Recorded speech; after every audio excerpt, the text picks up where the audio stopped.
Bonjour à tous et bienvenue dans ce nouveau podcast Bourse Hebdo numéro 8.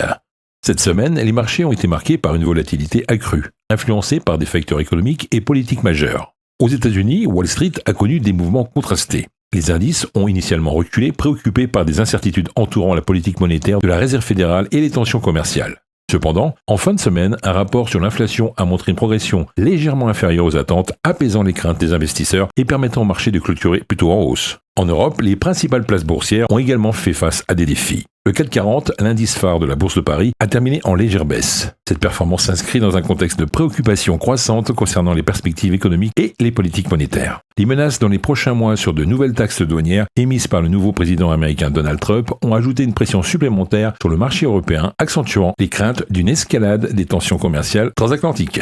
Sur le marché des matières premières, les cours du pétrole ont fluctué, influencés par des données contradictoires sur l'offre et la demande mondiale. Les investisseurs restent attentifs aux décisions des principaux producteurs et aux indicateurs économiques susceptibles d'affecter la consommation énergétique.